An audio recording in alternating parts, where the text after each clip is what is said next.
Good afternoon. Welcome to our session where we're going to be exploring the innovation gap in rare diseases. This session has been sponsored by Ipsen Pharmaceuticals. My name is Adam Hutchings. I'm a health economist.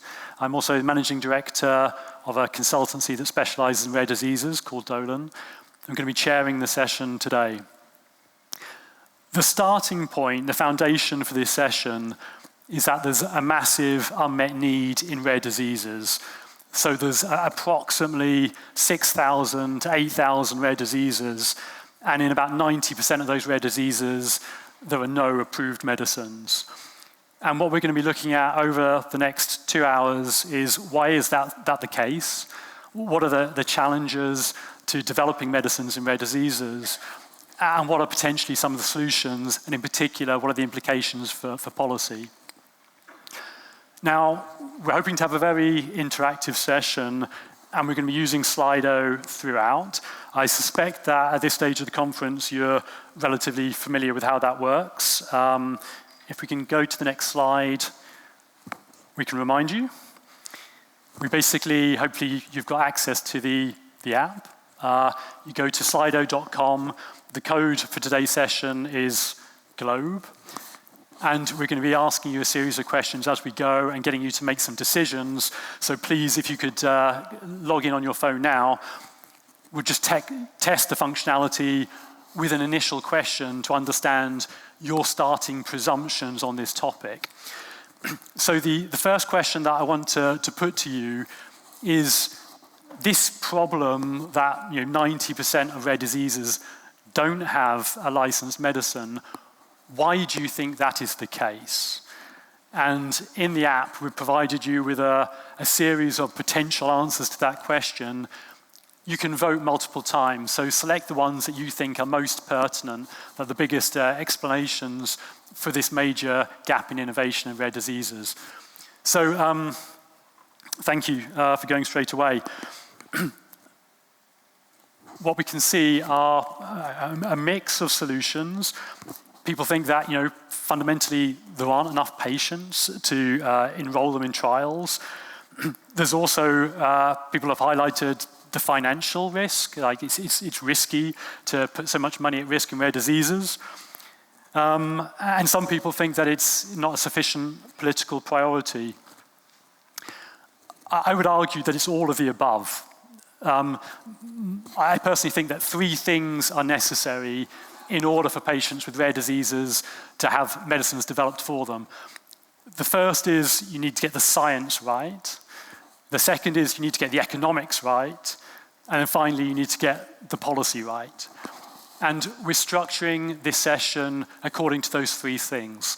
So we're going to start by hearing from Jennifer Strang, who's the head of R&D at Ipsen, and she leads their rare disease development program.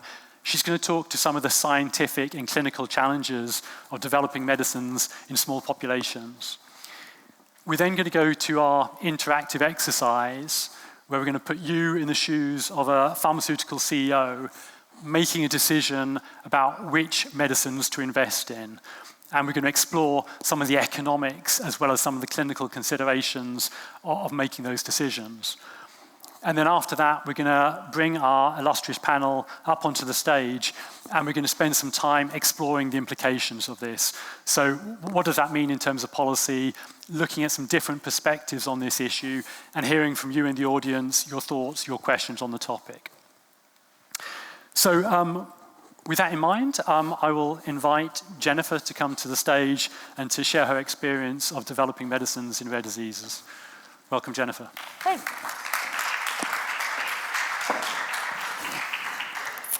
Here's a slide. Great. Thank you. So nice to be here today. It's my first European Health Forum, and it's been extremely informative and a learning experience for me, because I feel like sometimes in the weeds working on data and regulatory submissions. So it's really good to kind of broaden my horizons. I also say I'm coming home because my roots are here. My father was born in Austria, and I'm a first-generation Canadian. So it really feels good to be back home, so to speak. And many of you have your own leadership stories of why are you in the chairs you're in, why are you interested in public health policy. I'm a physician by training. I always wanted to be a medic since I was a little girl. And I chose to go into infectious diseases. And I spent really the last 27 years of my life in pharmaceuticals after being an infectious disease physician. I was part of the early kind of first wave front lines of the HIV and AIDS epidemic. So I understand, and I'm very appreciative of the spotlight that this organization has on physicians with respect to burnout, attrition, and fatigue. So I think it's really critical because too often it's kind of a silent, suffering that physicians and other healthcare workers have. It's not just physicians, so I do commend that. And I also commend the work done on the antimicrobial resistance. Being an infectious disease doctor, I work for a European pharmaceutical company that unfortunately was not financially solvent despite approving a new class of antibiotics in Europe, in Canada, and the US. So I'm really appreciative of thinking of some of the ways to incentivize, because all of us want to get our drugs to patients. So that's just some comments from what I've heard the last few days. So I want to talk to you about, see if I can see here. There we go. Why do I do rare diseases? As I mentioned, I've been 27 years a drug developer, and I've done half of that in antibiotics, vaccines, antifungals, and half in rare diseases. And I'm truly passionate about rare diseases for little girls like this. Her name is Savannah, and I had the pleasure of meeting her earlier this week, and she told her story. And Savannah is a young lady who has this disease called fibrodysplasia ossificans progressiva. And so before I came to this company, I had never heard of it, but we call it FOP. It's easier to say. So it's an ultra-rare bone disease, and essentially she's becoming like a tin soldier. She essentially is getting bone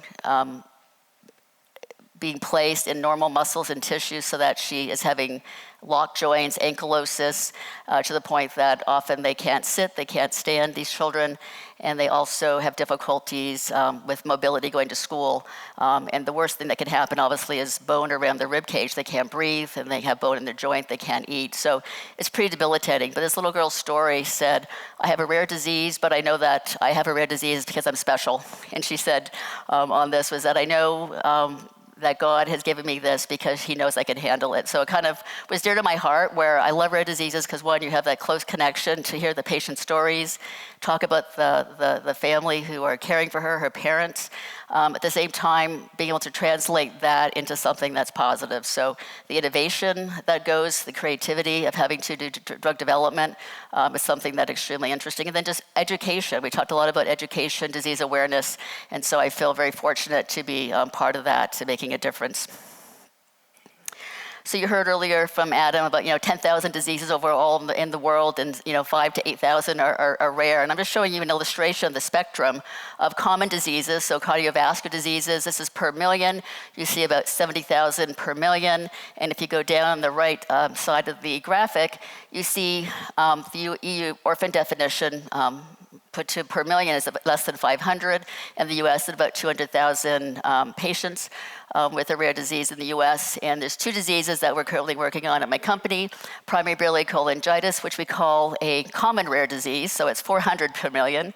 And then if you go down to where FOP, or fibrodysplasia ossificans progressiva, it's 1 per million. So we had to do a development program with at most 900 people in the world to try to get approval for this drug. So it shows you the spectrum. It shows also that when you're doing development for rare diseases, you can't treat the development pathway as you would treat a cardiovascular development plan. So that's something that's really critical. And if, as I mentioned with Susanna, not perhaps being able to get into a cab, get into a plane, let alone getting into a whole body CT scan to image her, because some of these patients are literally stuck in these horrible positions, and you can't remove the bone because more bone will form. So you have to really think about a patient's journey when you devise these clinical studies. So you heard a lot today about the number of diseases affecting Europe itself would be about 30 million. And what's really critical is that 72% of diseases are genetic, which means they're happening in children. And earlier on the rare disease session from the physician who was from Vienna was talking about 31 diseases being identified in newborn screening, which was phenomenal.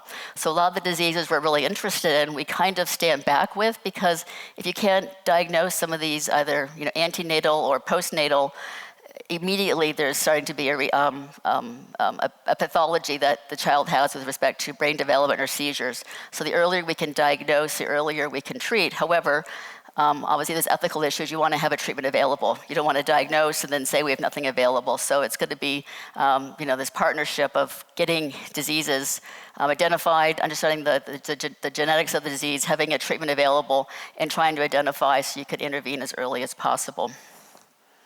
And importantly, with rare diseases overall, I think we've made tremendous strides in the last 20 years, but still 90 to 95% do not have a treatment. So there's certainly a lot of effort and need to continue this innovation. So these are two of the diseases that I'm just going to briefly talk about. I have a portfolio of rare bone and metabolic. So this is FOP. You can see extremely ultra-rare, very progressive and debilitating. Not everybody progresses the same way. I met a 15-year-old who had no heterotopic bone, yet I saw a 21-year-old that is completely dependent on her parents for care.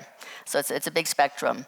And when the babies are born, they have these nodules, and they come and go because there's flares due to inflammation from either allergies, viral infections, trauma, vaccination. So can you imagine with COVID, these patients who are at risk for severe disease because of the bone around their chest, if they get vaccinations, that could precipitate an entire flare. So it's quite complex in the management, and physicians who take care of these patients are truly dedicated.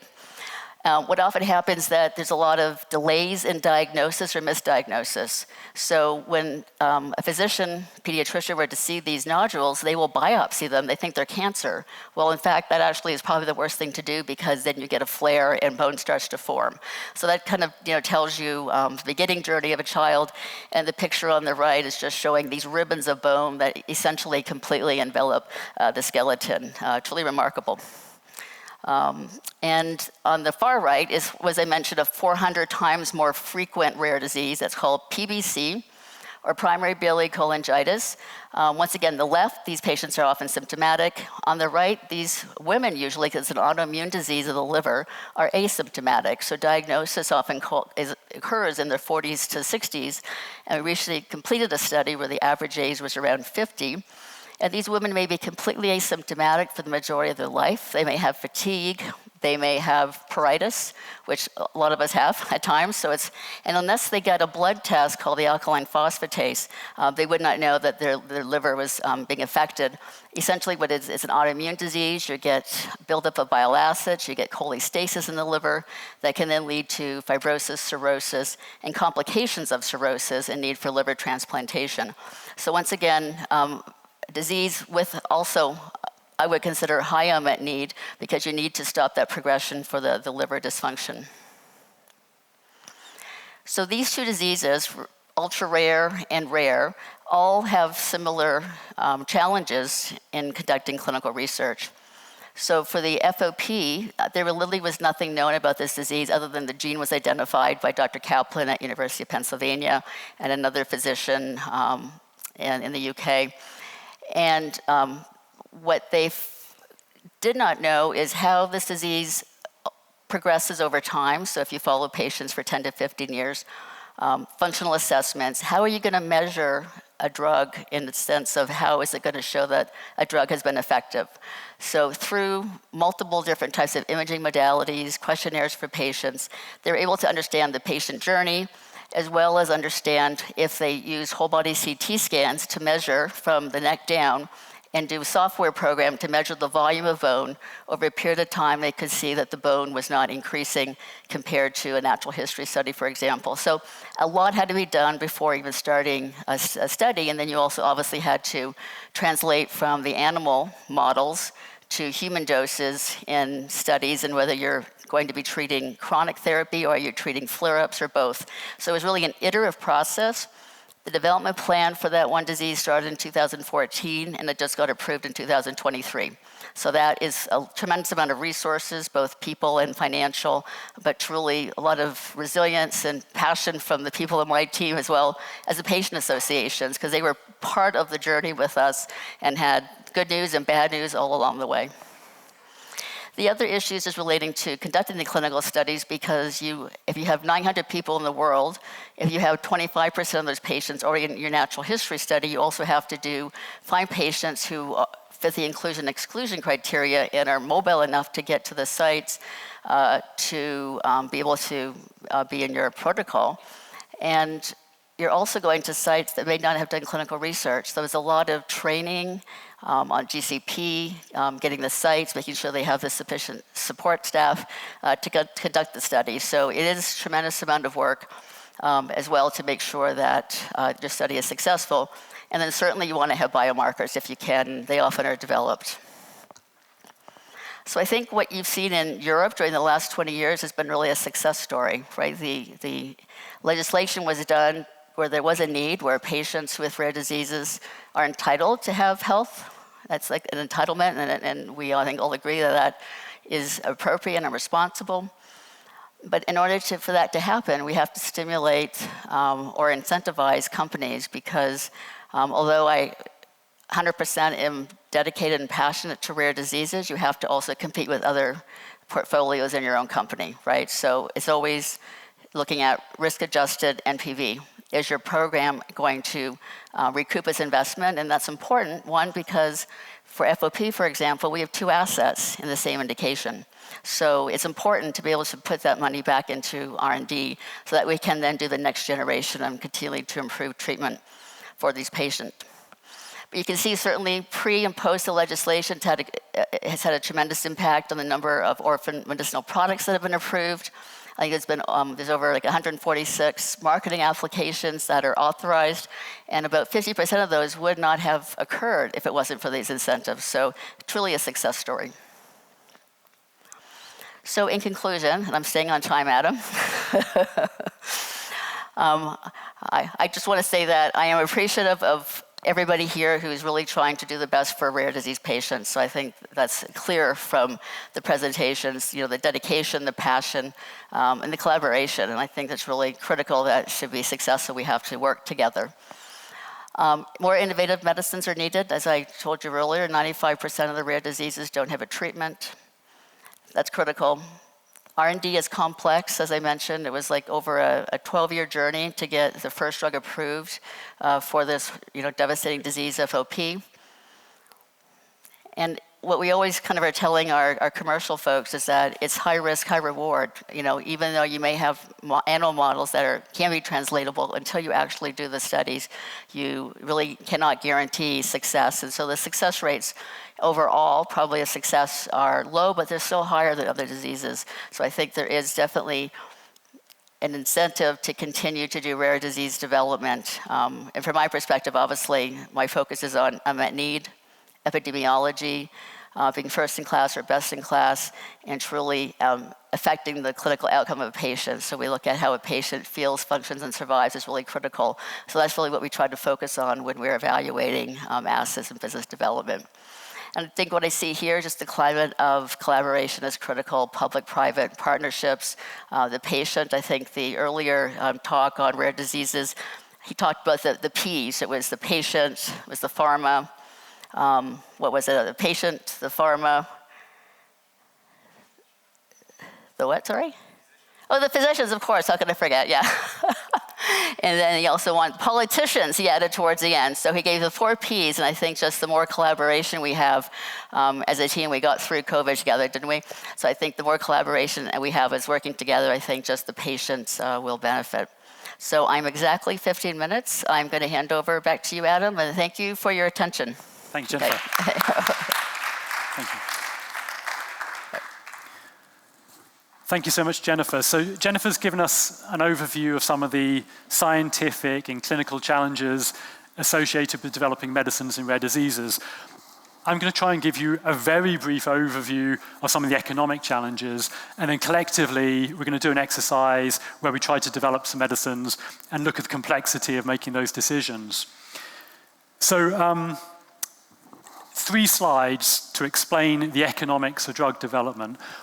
The first slide is just to recognize that the vast majority of orphan medicines that have been developed at this point have been developed by private pharmaceutical companies, and they operate within a global, very complex environment of regulation. So it's probably the most regulated industry out there.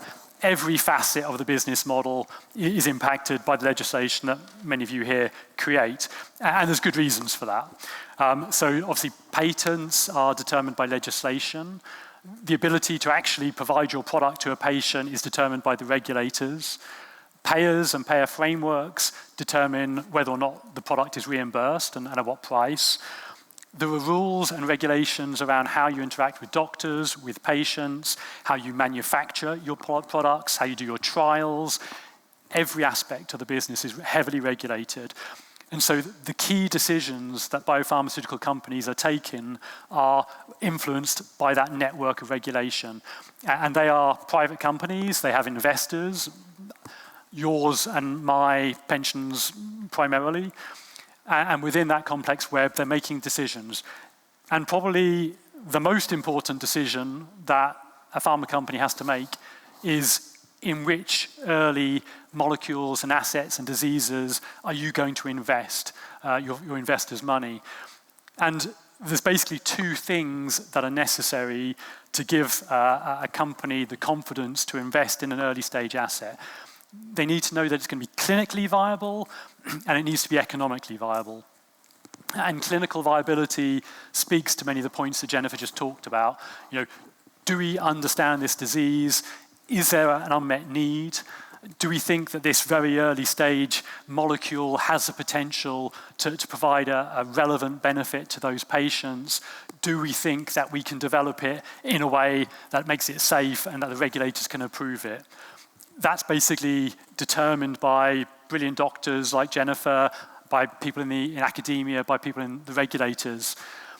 The other decision you have to make is, do we think we can develop this molecule in a way that poses some probability that we can return some money to our investors at the end? Can it be economically viable? And this is the point that's probably discussed less frequently and perhaps that people understand least. And I'm going to try and explain how that thinking is done using this visual. So this represents how you think about economic viability of a very early investment in a new medicine. So it's basically a timeline from the left to the right in years. And at the far left is the point at which you're making your decision to invest in a new molecule before any clinical trials. And as we go to the right, we go through many years, over 20, 30 years, and beneath the line you have red, which is money going out, and then above the line you have green, which is money coming in. And the way that you assess the potential economic viability of a new medicine at that very early stage is you try to predict both the red and the green. And crudely, the green is how many patients do we ultimately think might get to use this product if it gets approved, and at what price, and then how long do we expect the patent period to be after approval, during which time we can make a return on that product. The red, you have to estimate as well, and that's firstly, how much do we think it's going to cost to develop this medicine? What are the R&D costs going to be? How long is that going to take? And then if it gets approved, all the costs associated with manufacturing that product, supplying it, ongoing clinical studies, safety work, regulatory, and everything else that's associated with being a pharmaceutical company. So we try to estimate this 10, 15, 20 years in the future.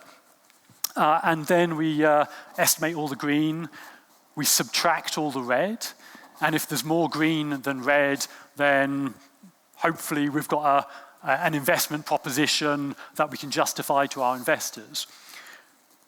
Almost, because What we also have to do is adjust for the risk of failure.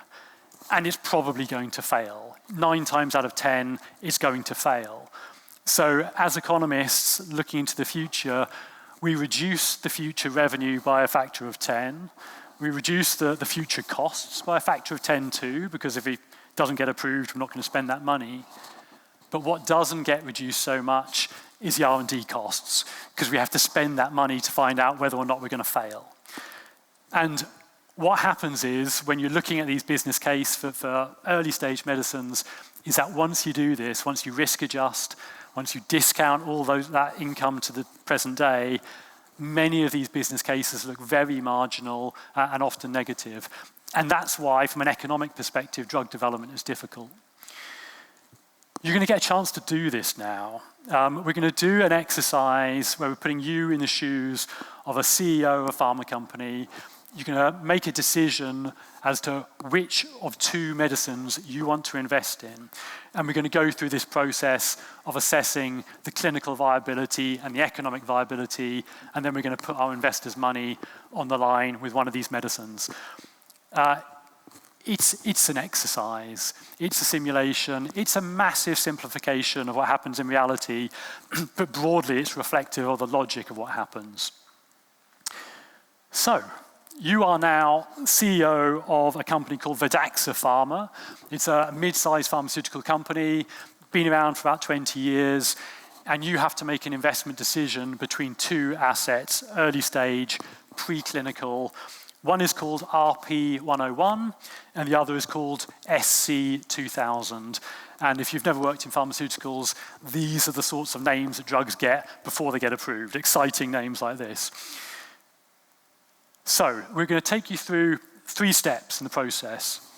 The first step, we're going to look at the disease burden in the 2 conditions, and you're going to make an assessment as to where you think there's the greatest need to develop a medicine.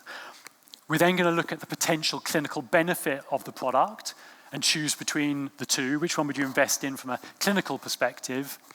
And then finally, we're going to go through and assess some of these elements of economic viability, and you're going to make your final decision as to where you're going to put your money. So let me introduce these 2 assets which you as CEO are going to need to make a decision between. Firstly, what are the diseases? So one of the diseases is called Crohn's disease, and it's a chronic disease. It's highly prevalent. It's an autoimmune disease. It manifests mostly in later age individuals, sort of 50 onwards, and it manifests as joint pain and inflammation and impaired functionality. And without treatment, patients basically develop disability. There are approximately 1.3 million patients globally who are diagnosed with this condition. It's prevalent, and there are treatments available. There are multiple disease-modifying treatments. They're not curative, but they slow the progression of the disease and they improve patient symptoms. So that's Crohn's disease. The second one you have to choose between is myopathy X. This is a very severe, very rare congenital disorder. It affects infants. It's associated with a loss of muscle strength. It's a neuromuscular disorder. It progresses rapidly from the point of birth, and patients have a life expectancy of less than 18 months, so very severe. Fortunately, it's very rare. There's less than 5,000 patients globally, but there's no approved treatments and no effective interventions. So patients just receive best supportive care, which is effectively palliative in this case. So using the Slido app, if you can boot up your phones again, the first thing that we want you to do is decide, on the grounds of disease burden, which of these 2 diseases would you choose to invest in as a company?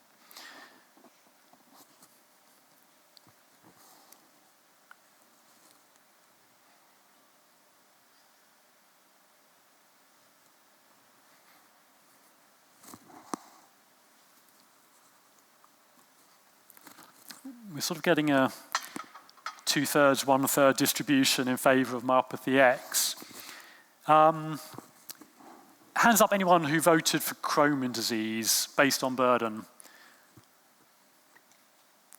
Okay, who has the microphone? Do we have someone with a microphone? Can I ask this lady here, and this is not a test because there's no right or wrong answer here, but why did you vote for, put your money for Crohn's disease? Economic viability.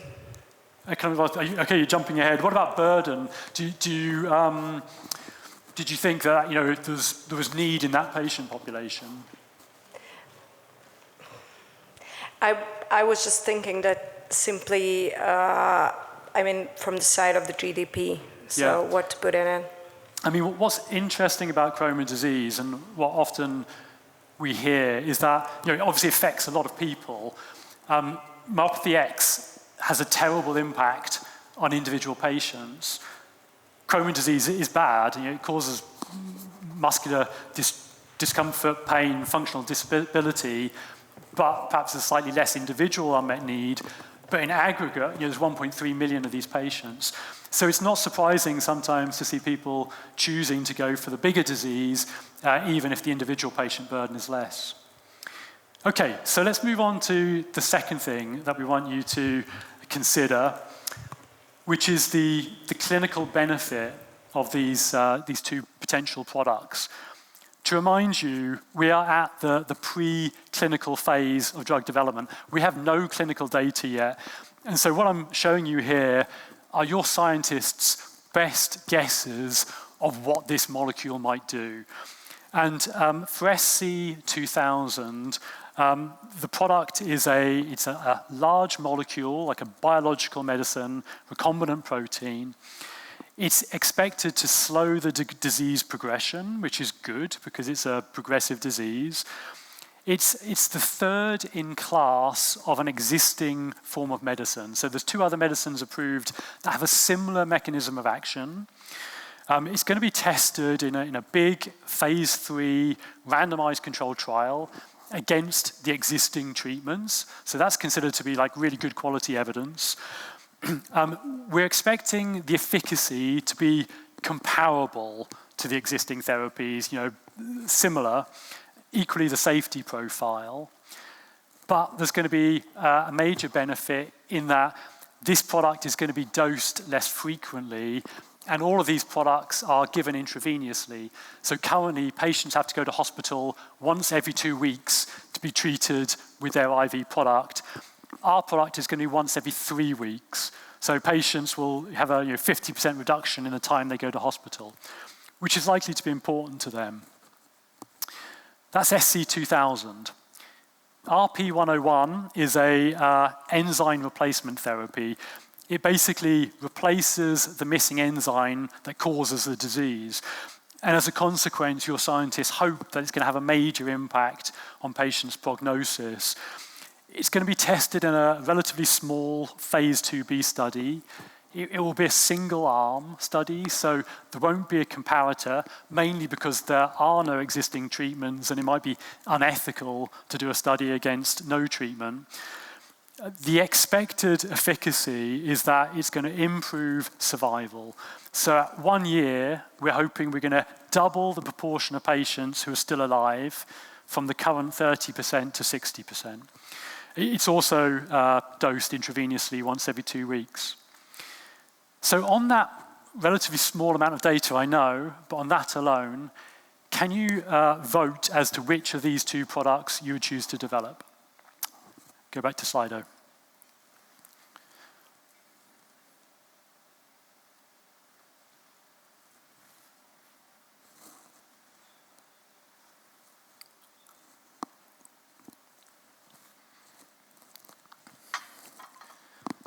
Okay, our distribution has shifted towards myopathy X in a major way. I don't know if, is there anyone who voted for Crohn's disease who wants to make their case for developing it still from a clinical perspective? As I say, there's no right or wrong answers here. There's perfectly reasonable. Okay. I mean, patients don't like going into hospital to get IV infusions, so it's a perfectly legitimate to invest in a product that can reduce that. And there's high unmet need in that disease. But clearly, a lot of people have identified the benefit associated with improving survival in a pediatric population. We're going to move on now towards some of the economic considerations. And we're basically going to populate one of those red and green graphs that I showed you earlier. And my colleague Katya here has an Excel spreadsheet open. And as you make your collective decisions, we're going to populate the Excel. And at the end, we'll see what the economic picture looked like for the two assets. So we're going to assess 4 different things. So the first thing we're going to assess is how much do we think it's going to cost to develop the two assets? We're then going to look at the relative probability of success, the probability of getting these two assets through the development program and approved. We're going to look at the patient population, how many patients are going to receive each of the two products, and then we're going to consider the price potential. And then we're going to make our final decision as to which asset we develop. So for each of these, I'm going to give you a little bit of guidance as to what factors influence these different elements. So time and cost of development are affected by a number of things. They're affected by the duration of the study. So all other things being equal, the longer your clinical trials, the more they're going to cost you for fairly obvious reasons. They're also affected by how complex those trials are. If you're having to do lots of sophisticated scans and tests on patients, that costs a lot of money. The number of patients in the trial is perhaps the most significant predictor of the cost of development. And then finally, the ease of recruitment of patients into the trials is important. If it's hard to recruit patients, it's going to take longer to do the studies, it's going to be more expensive.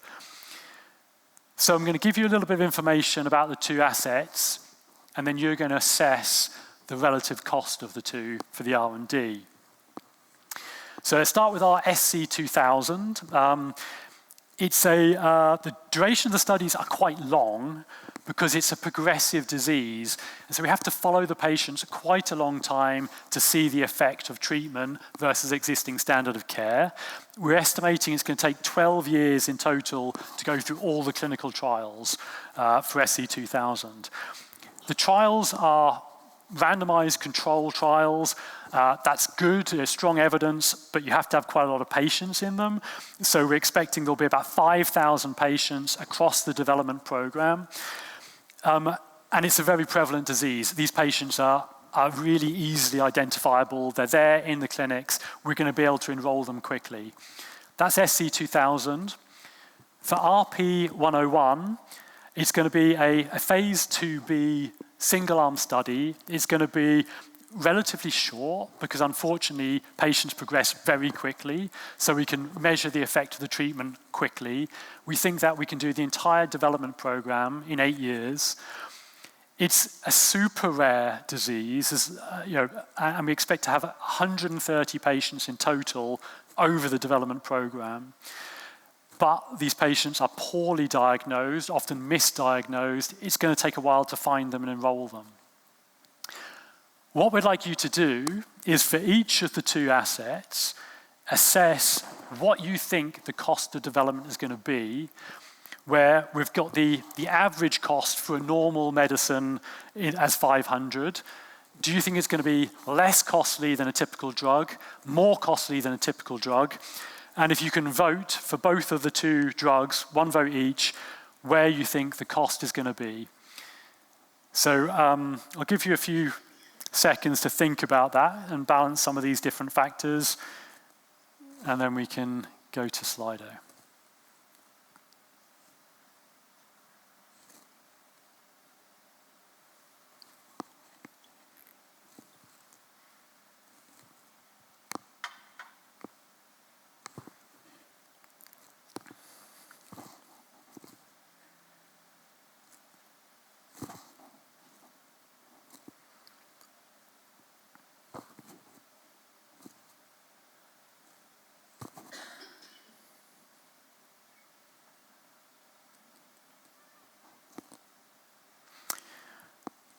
Okay, so for SC2000, people think it's going to be probably about average or even above average, between 500 and 750. For RP101, people think it's going to be more expensive than average, 750.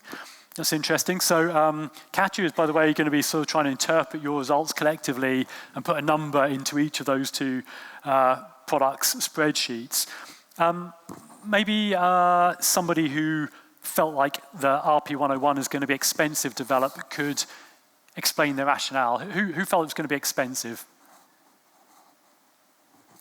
Gentleman in the jacket. Yeah, I mean, simply because of the long time course, you're going to have to follow up the patients over 5 years and so many 5,000 patients. I mean, that's a pretty chunky dossier, I would imagine.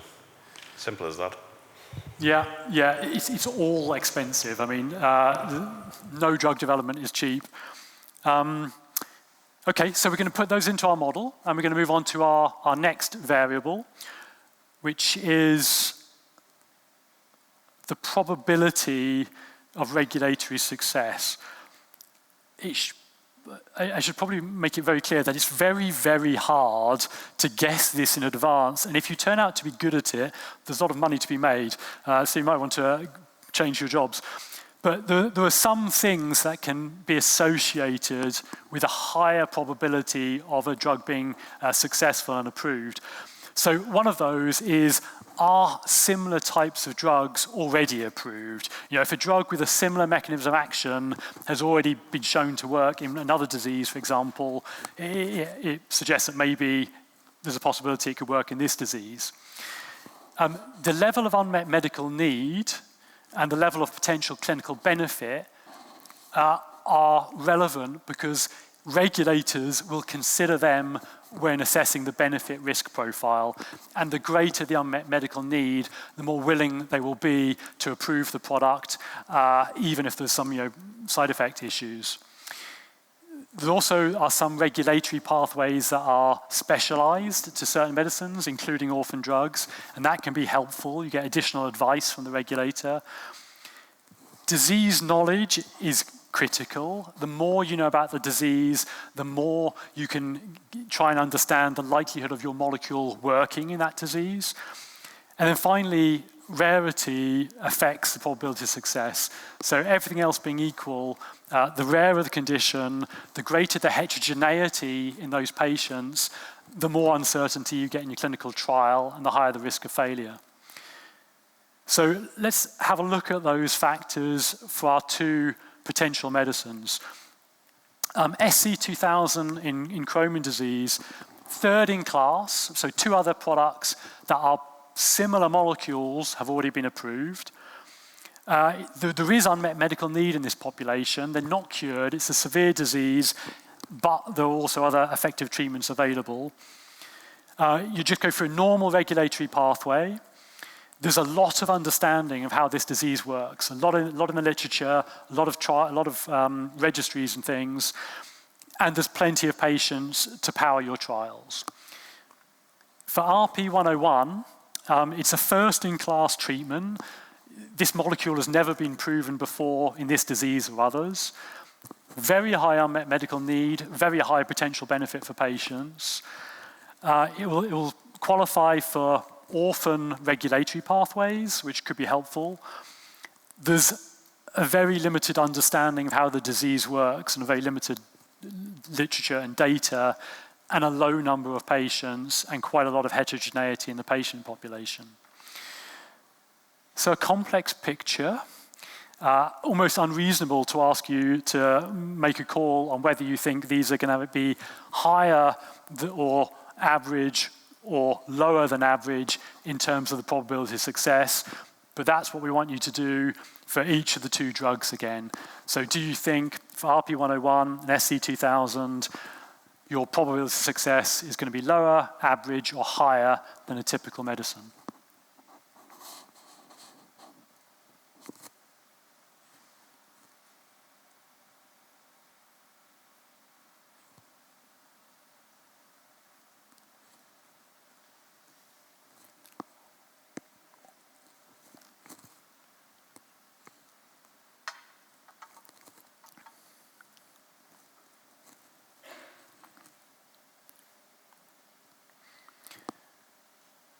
So the thing that seems most uniform is that people think that the probability of success for SC2000 in Crohn's disease is going to be higher than average. And I think that's possibly reasonable given that there are other products, similar products already approved. For RP101, we've got, I think, quite a mixed opinion in our audience. 36% think that it's going to have a higher probability of success, and 33% think it's going to have a lower. So maybe we split the difference and say it's going to be average. It's perfectly reasonable, by the way, that you do have a difference of opinion on that topic, because it is a very varied picture with rare disease assets. Good, okay, let's move on to our penultimate decision that you need to make around the economic viability. And that is, how many patients are going to receive your medicine? And the critical point here is we're interested not in what is the prevalence, so not in how many patients theoretically have this disease. We're interested in how many we think are ultimately going to get treated with your medicine. And that means, what is kind of the uptake? What proportion of the prevalent population will get treated with your medicine? And there's a number of things that affect that. So obviously, diagnosis is a really important part of that. Are patients going to be routinely identified and hence treated? How much competition is there in the disease? If there are many other effective treatments, probably you're only going to get a proportion of that market. What is the patient benefit? The greater the benefit, the more that doctors are going to want to prescribe the medicine, the more that patients are going to be there asking to get access to that medicine. And finally, payer restrictions.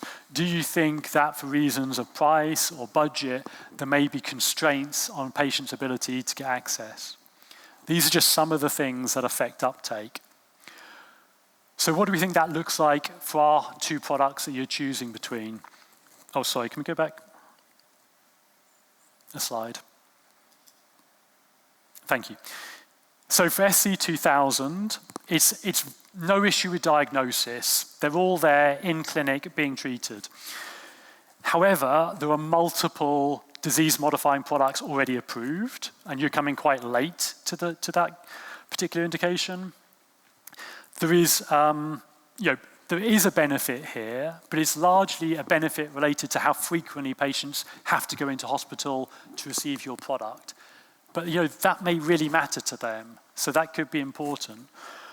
And finally, there are guidelines in place that stipulate the order in which treatments should be used, which are partly influenced by price and payer concerns. That's SC2000. RP101, there is an issue around diagnosis. Currently, patients are not adequately diagnosed or diagnosed too late. But there are no existing treatments in this condition. There's a very high unmet medical need and a very high potential clinical benefit, but there's possibility of payer restrictions, particularly if the price becomes high. We've seen that with some rare disease assets. So again, we want you to choose for each. Do you think the uptake, the peak year uptake, is going to be about average, about 40% of the population, below average, 20%, or above average, 60%, if you can assess that for both of our two assets?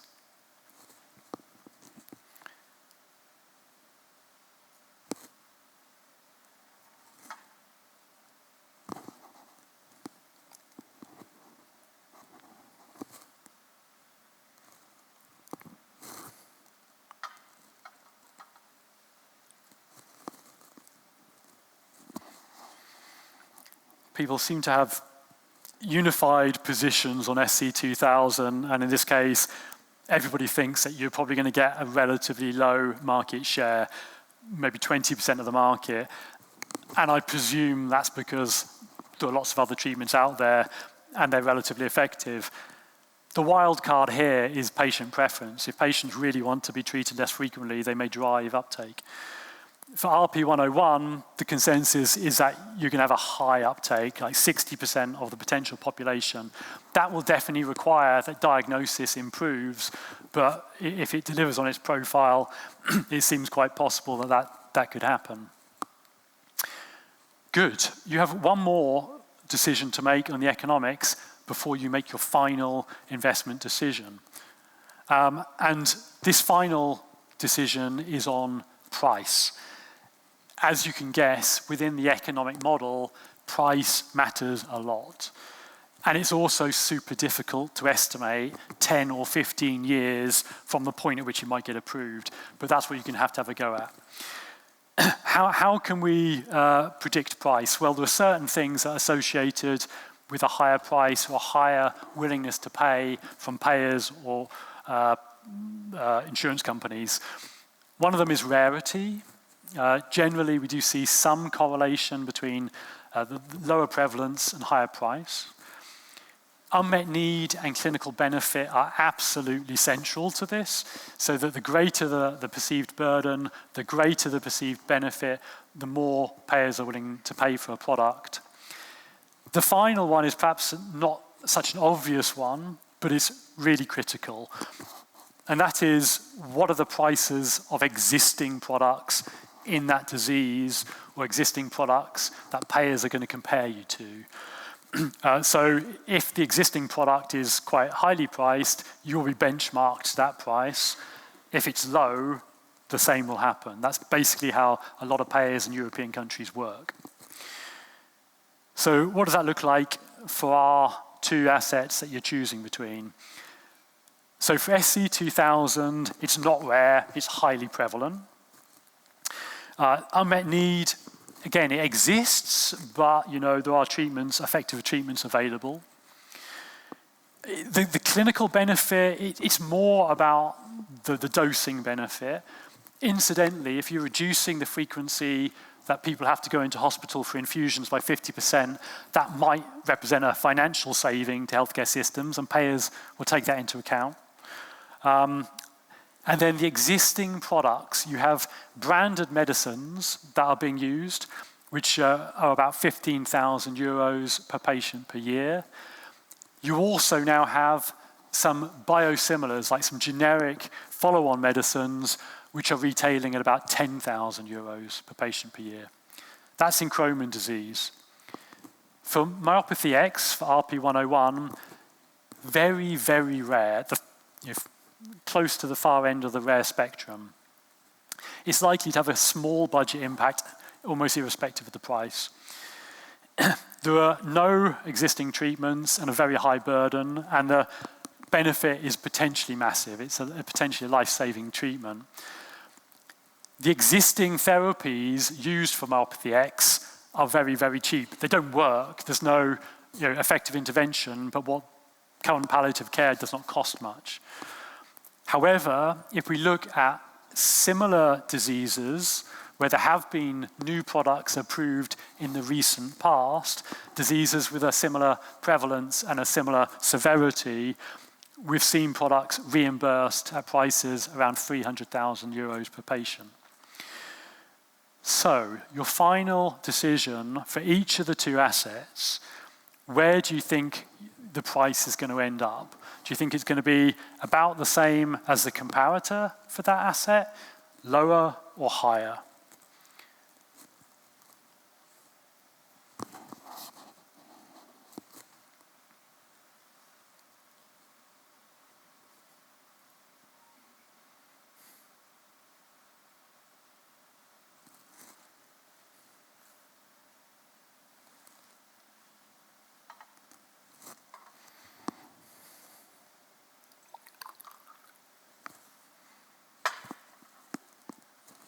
Okay, so for RP101, people think that the price will be at the higher end of the spectrum.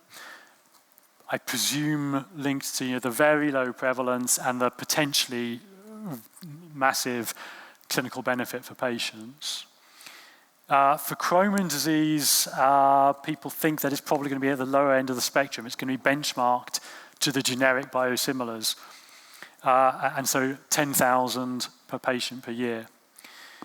So we're going to put those numbers into our green and red models of economic viability for the two assets. Thank you, by the way, for your diligence in making those assessments. you've got one final decision before we look at what the economics look like. And that is, given all of the above, where are you going to invest your company's money, your investors' money, in which of these two assets? So we want you to think about both the clinical and the economic. So from a patient perspective, where do you think it's most important that you invest? But then from an economic perspective, from an investor perspective, where do you think you can get a return? So given all of the above, holistically, we'd like you to make your final recommendation to the board.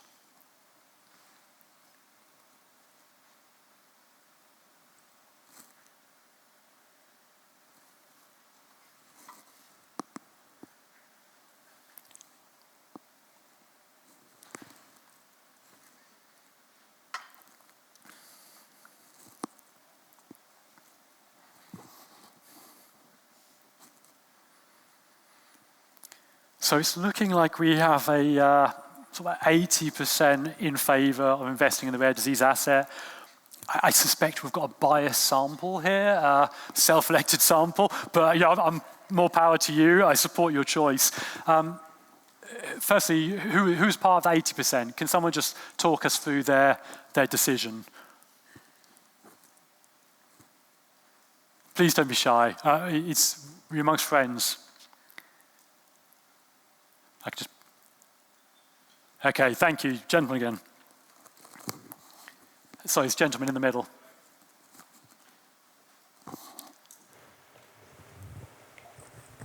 Okay, yeah. I have to say in advance, I'm coming from the market access field. So we're doing a lot of those assessments. It's clearly the unmet need. It's clearly that based on my experience, I want to make my life easier, which is because in that field, unmet need plus children is a very promising asset, even though diagnosis is not well defined at the moment. It's quite likely that we will find a way, and the systems will be interested to screen for patients as soon as we have a working therapy.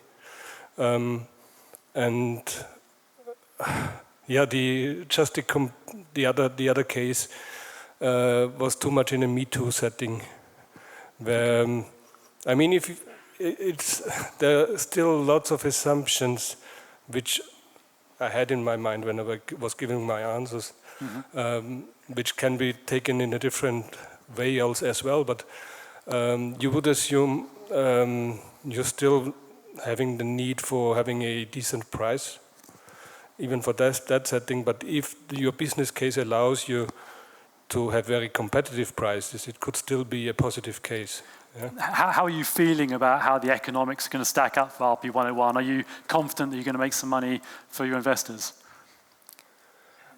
I would say I'm a bit lower in the price assumptions. I just didn't clearly understand why at the end there was a comparator product appearing, which I didn't see before in the assumptions.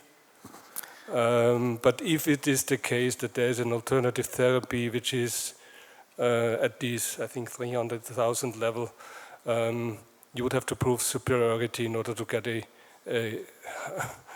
really, let's say, a higher price than this benchmark. Yeah. Okay, thank you. I appreciate that. So what we're going to do now is we're going to look at what do the combined decisions you make look like in terms of our green and red model of economic viability. And if we can maybe pivot to our Excel spreadsheet and see Katya's screen. Okay, so this is a real Excel spreadsheet, maybe not quite as granular as a company would use, but basically not totally dissimilar in terms of the structure. The top one is our Crohn's disease asset, our prevalent condition, and the bottom one is our myopathy X. Just to note that they're not on the same scale. Probably the key number here to look at is the one on the right, which is this risk-adjusted NPV number. And basically the way that you interpret that is, in theory, anything above zero gives you an opportunity to make a return on your investment. An economist would say, yeah, that's positive. And anything below zero is questionable as to whether you make any return. And basically, the higher above zero, the better, and the lower below zero, the worse. So we see quite a big difference between the two. The Crohn's disease has a net present value over 600 million. Probably when companies are assessing medicines, they're looking for numbers in the sort of 200, 300 million bracket. They're not looking for just above zero. But this one looks very healthy. Unfortunately, our rare disease asset, less so. It's a negative risk-adjusted number. It's negative 15 million. And as such, it might be a challenge to get your investors and your board to endorse a program for this asset. Before we conclude, you've got a final decision, a final question to you, and that is, what do you think would be necessary in terms of like additional incentives for rare diseases to make our rare disease asset positive and closer, more comparable with a prevalent condition? And if you go into the Slido, we've offered you 3 sort of policy incentives that could be put in place. Firstly, you could increase the price by 50%. The second one is you could put in place a tax credit that would reduce the cost of R&D by 1/3. And then the final one is you can extend the patent by 3 years. So which of these do you think might take you into an investable area, or do you think it requires all of the above?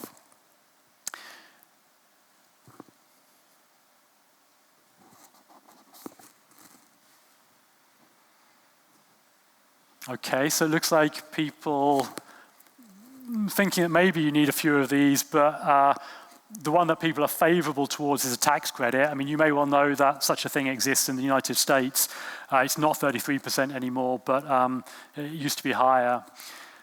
We're going to quickly look at what that would happen in practice. So if we can pivot back to our Excel spreadsheet, Katja, could you firstly add in that 33% tax credit, and let's see what that does. So actually that works pretty well. In this case, we're bumping up our net present value from what was a negative 15 to 102 million. So we know what we're aiming for. I'm going to conclude there. Thank you for your patience and participation.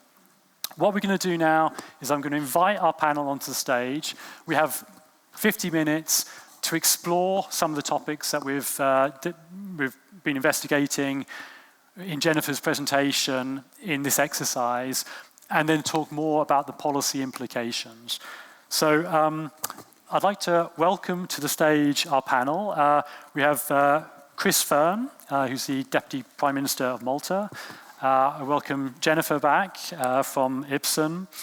We have Jack Scannell, who's CEO of Ethos Pharmaceuticals and a former pharmaceutical industry analyst.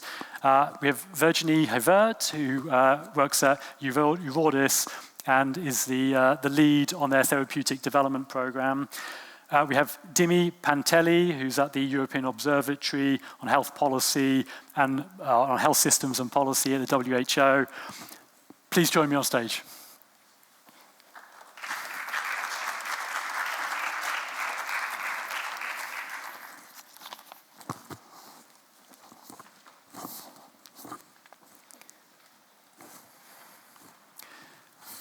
So whilst I'm asking our panel to respond to what we've just seen, you have the opportunity to submit questions in the app to the panel, and if you'd be willing to do that, we'll take those in the near future.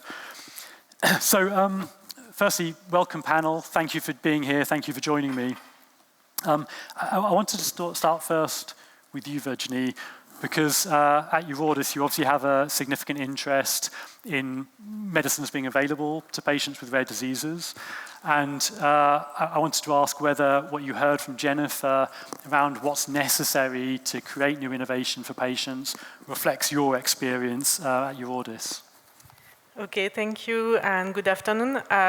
So I'm working for Ordis. As you mentioned, we are representing rare disease patients in Europe. So we are a number of 1,000 patient organizations from various geographical localization and also various diseases. Maybe I can make one comment on the exercise also and then come back to the precise question. So I voted all the way for the myopathy.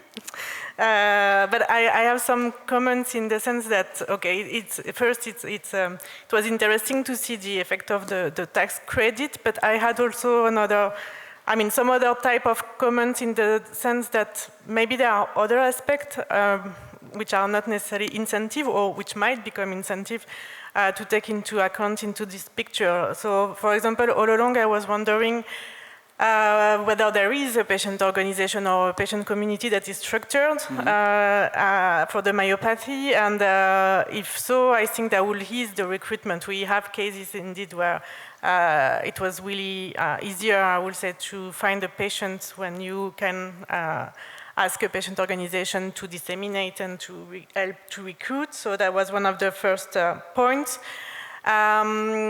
And then the second one was also in terms of raising the how was it called, the success, the regulatory success, is that, there are also, and I was mentioning that already this morning in the session with the EMA, we don't know, for example, if the company will go for scientific advice, if they will meet with other type of stakeholders like the HTA or the payer. So I think these are important points. And maybe I can just try to answer quickly on what I also take from Jennifer's presentation. So this scientific challenge, I think that is really very important in the rare disease field, in the sense that so we saw that and we know that there are roughly 6% of the disease for which there is an actual treatment that has been developed for the condition. But if we go a bit further, I don't have the exact figure, because that's actually the purpose of one of the projects we had at the moment involved into in the IRDIR consortium, so the International Rare Disease Research Consortium. And the purpose is to try to find which are the diseases for which there is absolutely no development, while we have identified them and we might have a bit of knowledge already. And then I think that if we look at those diseases for which there are limited knowledge but still a bit of research, we end up with more than 60%. So what do we do with those 60%? How do we jump from knowing a bit but not enough to enter the rare disease, the R&D process? So I think that was one of the first points I wanted to make. Okay, thank you so much. Perhaps I could just turn to Jack next, just because we've heard a little bit from a sort of clinical perspective about the validity of what we presented. I wonder, Jack, from an economic perspective, you're sort of living this reality. You're both involved in the development of medicines, and you spend a lot of time looking at the economics of drug development. Was what we sort of presented here anywhere close to the reality? Yes. So I spent, arguably too much of the last 25 years involved in drug and biotech investment, looking at the sort of grim details of the economics and finance of R&D. And, that was simple, but it was kind of realistic, right? So, there's even simpler ways of thinking about it, which is, professional investors, the people who own drug companies, the people who put capital behind biotech companies, they treat it a bit like a horse race. You look at the odds, you look how much it costs to play the game, and you guess how much you're going to win.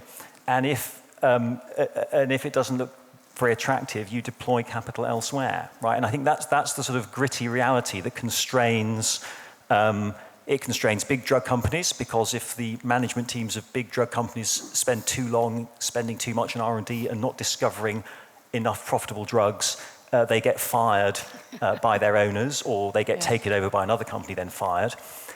I've just started a small biotech company. if I can't convince my investors that there is a large probability-adjusted pool of profit at the end, I simply won't be able to raise the money necessary to do the science to see whether or not these compounds may be useful. So it struck me as actually quite realistic. Okay, thank you. I wondered whether maybe, Dimi, I could ask you from the sort of perspective of a policy maker and someone who spends a lot of time talking to payers.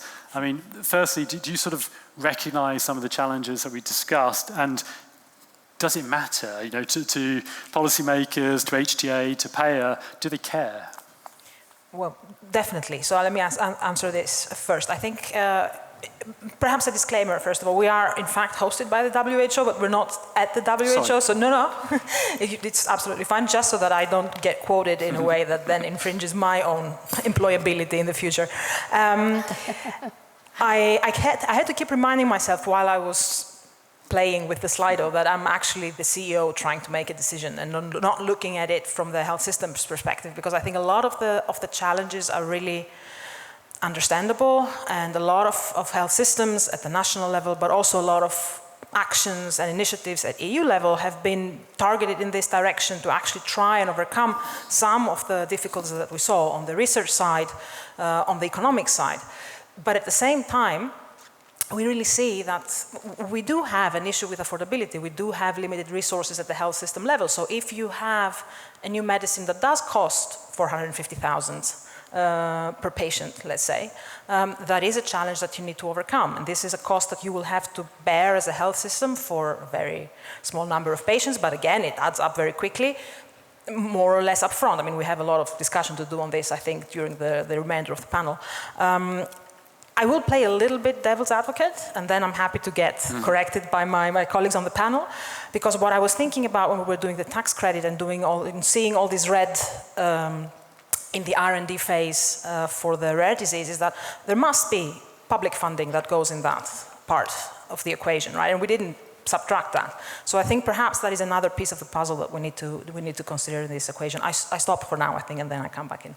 Okay, I mean, you raise a good question, which we can address directly in a second. Before we do, maybe you could just ask Chris for his perspective. Ultimately, as a Minister for Health, you have accountability. I know that rare diseases are a priority in Malta, but also you have budgets to think about. Is any of this relevant to your thinking when making decisions? Yes, of course. It's all very relevant, and I enjoyed the session tremendously. But of course, this is the viewpoint from the pharmaceutical industry's point of view, which is fair enough. Having a rare disease is bad enough. Having a rare disease without an existing therapy is bad. Having a rare disease with an existing therapy, but which is not accessible to you, is possibly worse, because it will probably affect your mental health as well. And people living with rare diseases in small countries are passing through exactly this. Not only is it a double whammy to have a rare disease in a small country, because you have problems with diagnosis and problems with clinical expertise, because clinicians will see one in 5 years or one in 10 years. But also because, unfortunately, even with new existing therapies, access and placement of medicines, of innovative medicines, onto even European Union markets is not uniform. So larger countries, patients with rare diseases in larger countries have access much years before patients with the same rare disease in the same European Union, but in a smaller country. And this affects patients with rare diseases in my country. So this is one of the things with the new pharmaceutical legislation is looking at. I know the industry is not very keen on having data protection and IP rights associated with the need to place medicines on the market, but it's extremely important that this happens, because otherwise it's no use if knowing that there's a treatment that you can access, but which is not available to you. And it's not just price. Price is something secondary. We'll talk about this in a minute. But it's actually, there is a market placement of certain products onto markets, and this happens in the smaller countries and in Eastern Europe. And we're not talking about 2% less. We're talking about 80-90% of new drugs reaching smaller countries 3 or 4 years after they reach the bigger countries. So this needs addressing, and the pharmaceutical strategy has a proposal for this, which we support wholeheartedly. And I've made it clear to my colleagues, we will not support the pharmaceutical strategy unless this is in it. So this is clear. Secondly, you mentioned pricing. More or less, 1 in 200 patients, 1 in 200 citizens have a rare disease. Their diseases are rare, but because there are so many of them, yep, so 1 in 200. But only 1 in 2,000 have a disease a rare disease for which there is an available treatment. So the pricing itself, even though individually there are high numbers, they don't really dent the budget to a large extent. Like, we're not talking like oncology drugs, for instance, so they're much less. However, there is still a problem because payers and governments, as you say, need to be accountable. So we need to know that we don't mind, well, we mind of course, but we will accept paying a high price as long as we know that it is a fair price. Mm-hmm. And to know that it's a fair price, we need transparency as how to the industry reaches that price. The exercise that you've shown us, unfortunately, doesn't increase the confidence that your pricing is being reached with the benefit of patients in mind. It's more or less what you've told us is you go for as highest price as you can, and if there's a comparative treatment for a similar disease, which is 300,000, then fine, let's go for as a minimum 300,000, maybe 450. If it's viable, it's viable. If it isn't, we won't go for it. So transparency as to how we get to a price is important. And then transparency as to what other payers are paying, because that is also something which affects most of us, because confidentiality clauses do not allow different payers, different countries to compare prices. And I think this is creating, and the industry knows this because we've been discussing this for years, FPS especially, this is creating a lot of bad blood when it comes to accepting to pay the prices that these new medicines are coming onto the market with. Thank you. So we've had a number of points raised, Dimi, Chris, around access, around price, around funding of studies. Before I open up to the floor for any additional perspectives, I just wondered, maybe Jennifer, on the point about the funding of clinical development and where the public sector gets involved, the types of research and things that they fund versus what companies like Ipsen pay for. In your experience, is it the case that the public sector is involved in the funding of development programs, or are they funding other types of research?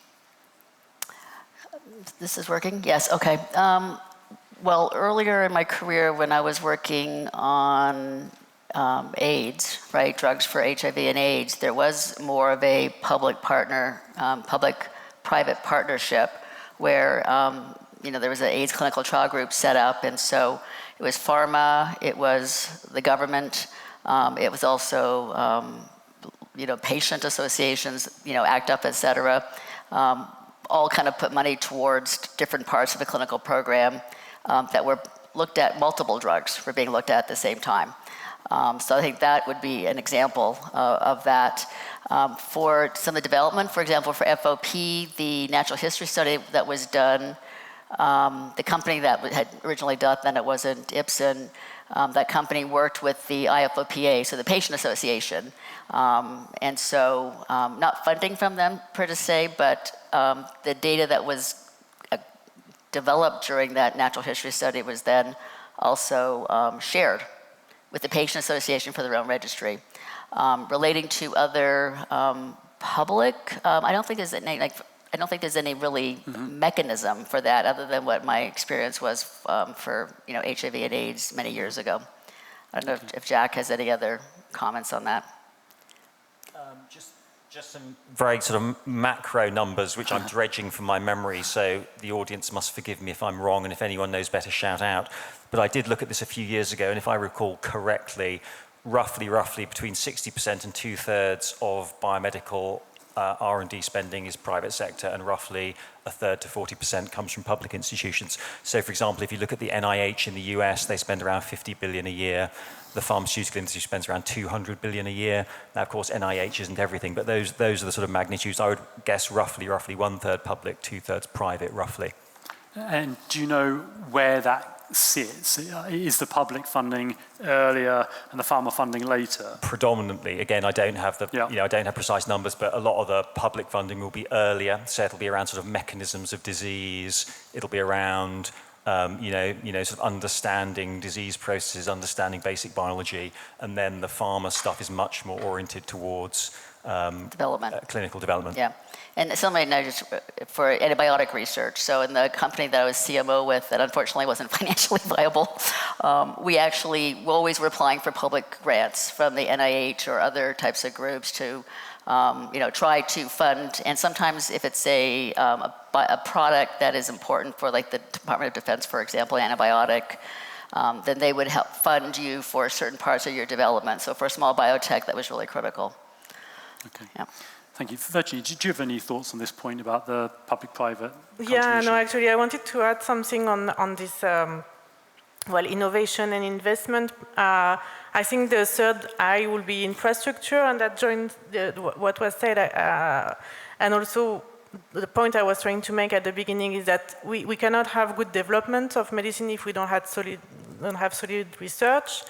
And actually, we have this very key moment right now, where on the side of research, we have the experience of several years of the European Joint Program on rare disease, and now we will move toward, hopefully, the rare disease partnership.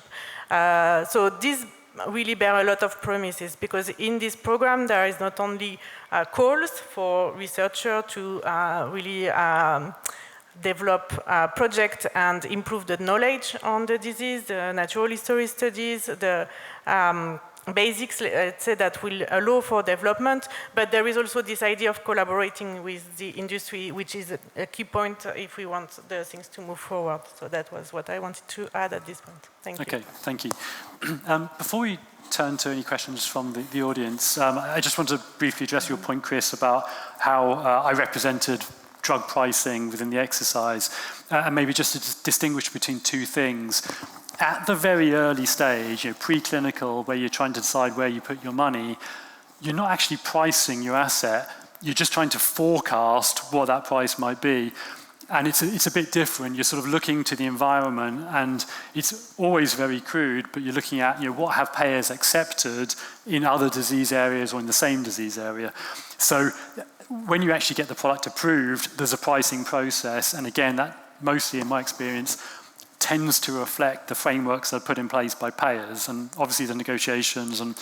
But it's a slightly conceptually different approach. But maybe I'm splitting hairs. Just make another point. Please. Understood. The very last question that you asked us was, what could happen to make things more viable? And you mentioned fiscal measures, so tax relief, increase of intellectual property rights, or incentives. But there's more, which I haven't mentioned, and I think we need to talk about this, because it's doable. One of the obstacles that you point out with rare diseases is recruitment of patients, undiagnosed patients. So there might be patients who would benefit, but because they're not diagnosed, you're not selling them the product. And we can help out with this, and because on a European Union stage, we can do this. So disease registries, for instance, will identify patients for you, and this could be shared with industry, and that will bring down your R&D costs. And there is something called the European Reference Networks. The European Reference Networks, which were set up in 2017 during the Maltese presidency of the European Union Council, have worked, but not to the extent that we would have liked them to, because they are mostly an academic network with rare disease. If we manage to convert the European reference networks into service provision networks, in other words, if you have an undiagnosed condition, which is probably a rare disease, wherever you are in Europe, and you can get access to early diagnosis, that will increase the pool of patients which will benefit from your medicines and treatments, and which will make it more viable for the industry to create this. So it doesn't necessarily have to be a financial initiative. There are other things which I think we should look at and actively pursue. I absolutely agree. Sorry, Dimi, you're nodding quite vigorously during that point. Did you want to add anything? Or?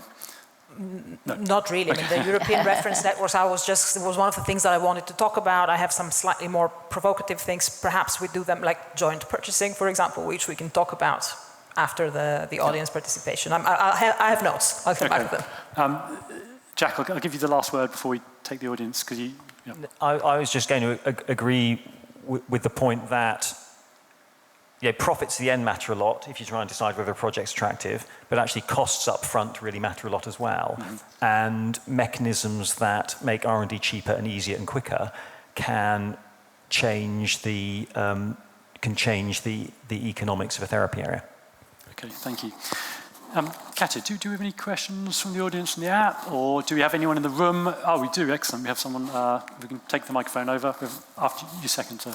Thank you. Actually, my question is very much what Dimi was mentioning. Like, what if, or what do you think about having like probably a common European fund for rare disease, and in terms of purchasing, like whatever happened in the COVID, something like that for rare diseases, which is somehow connected to the reference network as well. So, which helps also in diagnosis, but on the other hand, for pricing as well, somehow very, very well defined what rare disease are we talking about, because in my experience, we do have with payers a problem about oncology, so probably that would have been left out, but genetic diseases and these kind of diseases that we are talking about might be more viable economically to treat altogether in a European level. What do you think about that? Perhaps I could offer Virginie the opportunity to respond to that. I know you want to... No, what I think is that it's great what you said, because these are precisely two of the proposals that we have at Eurodis about the fund. This will be also to help like de-risking and reducing some uncertainty by allowing collection of evidence post-marketing authorization. So that's really this idea of we don't know everything at the time of market authorization, but we will put in place what is needed to know more and then adjust the price as we know more.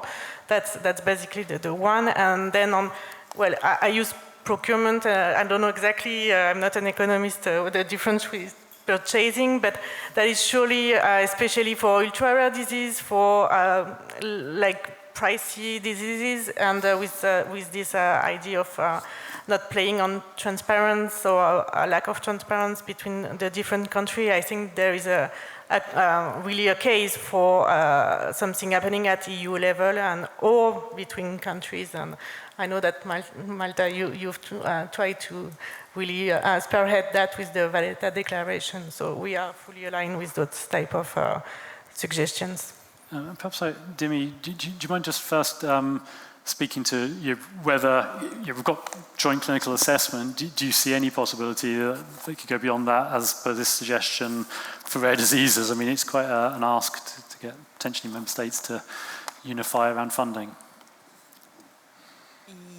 Yes, and let me make sure, joint clinical assessment, HTA regulation, I was just wondering coming. whether you think this suggestion of more sort of centralized procurement for rare diseases is ever likely to be possible in practice? Right, and I want to clarify also the use of the term purchasing instead of procurement. It was not an economics issue, it's just a jargon issue, because we have the joint procurement agreement in the EU, and I was keen on not suggesting that this is the mechanism that we use necessarily for this purpose. So this is why purchasing as perhaps an equivalent term. I personally think if it doesn't make sense for rare diseases, what does it actually make sense for if we have exactly this option of coming together when we have rare conditions. So clearly the patient population, if we look at it at a European level, is quite a different one, especially when we think about small countries. We had earlier this year a webinar on the European Health Union and how we can think about that beyond what we already have. And one of the questions was, is joint purchasing the way to go for a number of different things? And different stakeholders were bringing up different reasons why it's a positive option, and also the limitations of then, for example, thinking about implications for price transparency and what that means, what it actually means for profitability. I think, for me at least logically, it makes a lot of sense. How exactly we can implement it, I think we still need to discuss. Okay, Chris, did you have any thoughts on this? Thank you for that. Thank you for the question. Yes, I'm wholeheartedly in favor of joint procurement, and in fact, if you look over the last 10 years, there have been a lot of various initiatives to try and do exactly this. So there's the Benelux initiative, there's the Valletta Declaration initiative for the Southern Mediterranean European states. The Eastern Mediterranean, the Eastern Europeans have a grouping, and the Scandinavians as well. None of these have really worked. And the reason that none of these have really worked is because you cannot jointly procure if there is no price transparency. And the pharmaceutical industry has made this absolutely clear to us, that they are not willing to allow divulging of what different people, different countries pay for the same medicine. And we've looked at this. Different countries pay vastly different amounts of money for the same product. The industry has been telling us, look, if you open it up, if there's transparency, prices will go up, because we give special secret deals basically to everyone. To me, that doesn't make logical sense, but the industry said this is. So a few years ago, we asked the observatory to see whether they could come up with evidence of whether price transparency would indeed push prices up or push prices down and make them more available as we were contending. And the observatory, after 6 months of looking at data, told us there isn't enough data to be able to say. This was before COVID. Hang on, this was before COVID. With COVID, the jury is out. With COVID, there were advanced agreements, which made a difference. But there was the whole 27 states sat down around one table. It was completely open, complete transparency. We all paid the same price. We got the vaccine within 1 year, which is amazing. And we all got the same. We all got the vaccines proportionately, the same amount of vaccines on the same day for the whole of the European Union, and at prices which were much less than, for instance, what the states were paying for. So, to my mind, price transparency works. It allows joint procurement. It does bring prices down. It gives a guarantee to the pharmaceutical industry, the industry, that they are dealing with a market of 500 million instead of a market of 500,000, for instance, in our case. And especially with the small, with orphan drugs, if you have 5,000 patients, then you have a deal for 5,000 patients. You don't have to make 27 deals, maybe for 10 patients here and 100 patients there. So there is the certainty. So to my mind, this is a no-brainer. And as I say, the reason why the industry keeps resisting this, because they do, smells funny to me, because it's such a no-brainer. Why is the industry resisting, unless there's something that we're not seeing, and there are a lot of conspiracy theories about this, which is keeping drugs from patients who need them. So I think before we finish today, I'll open up to anyone in the audience who maybe is from the industry who might want to talk to that particular point. Before we go there, though, we had a second question from a gentleman in the third row. Just been asked to stand up as well. Usman Khan, I'm here under the KU Leuven badge, but probably more appropriately, I was former director of the European Patients Forum, and I'm now chair of the motor neurone disease, ALS motor neurone disease in the UK. Fascinating. It's been absolutely fascinating this afternoon. Two elements. I'll be as quick as I can. relating to treatments, available treatments coming onto the market for ALS, MMD. And on one side, it's a question about rare diseases versus actually ultra-rare treatments. And I'm talking about tofersen here, where we have a DMT that's coming onto the market that's only applicable for 2% of those. Already ALS sits on the margins of rare disease, but then when you take it down to 2% of the patient population who have the SOD1 genetic mutation, for whom this treatment is actually proving in trials pretty effective. The question is that it seems that the regulators are struggling to deal with the whole notion of that level of ultra rare, and they still want to treat the population group as being the wider population group, which means for those who could benefit from the treatment, it seems that there's a slower path, because if it was treated as being rare or ultra rare, there would be faster mechanisms to be able to take it through the regulatory route. So the first question is to make any comments on whether you're seeing any sort of flexibility amongst regulators on that front. Then the second one is we also have a repurposed DMT coming on with interleukin. And with that repurposed, it's come through actually a Horizon 2020 project. But what's happened to it is it seems to have got a little bit caught in the long grass, because the original owner of the IP is saying, you know, we know it's a repurposed cancer drug, there's not actually that much, we know the price is there, and when they put it through the spreadsheets, computer says no. And so then they pass it on to a smaller startup and says, well, can you do anything with it? And again, it seems to be a slower process, and my feeling is between big pharma and smaller pharma and startup, there's got to be smarter working that's possible, that if big pharma is saying, well, our investors aren't seeing the return, but maybe there are smaller enterprises who say, we can make a return on this. Any comments again to be able to say, because repurposing doesn't have those same R&D costs and could be a way to be able to get treatments exactly for these rare diseases. Thank you. Maybe I could put your first point, Jennifer, this topic about, you know, where you've perhaps got a quite prevalent condition, but a very small subset who might benefit from a particular treatment. Regulators not really seeing that as orphan. Have you had any experience of those sorts of situations? Right. Well, not so much in rare diseases. I mean, I think maybe the oncology where you're slicing and dicing, looking at mutations, I think that's what the concern. If you have all these, you know, specific, if you're slicing your disease so much, it's going to more likely affect the cost of those programs from the government perspective, right? Not for the company perspective. I mean, for rare diseases, we always have to talk about, and I've learned quite well from my commercial colleagues, is the addressable patient population. So although you don't look at prevalence, you look at if you have a specific, you know, medicine, what population will you be targeting? And clearly when you're development, you want to target that population. So I can't have an example to your question per se, but I do know there was concern. The rare disease, by making something rare, by cutting it into many different sections, I know that was what the spirit of the regulation, I think, wasn't.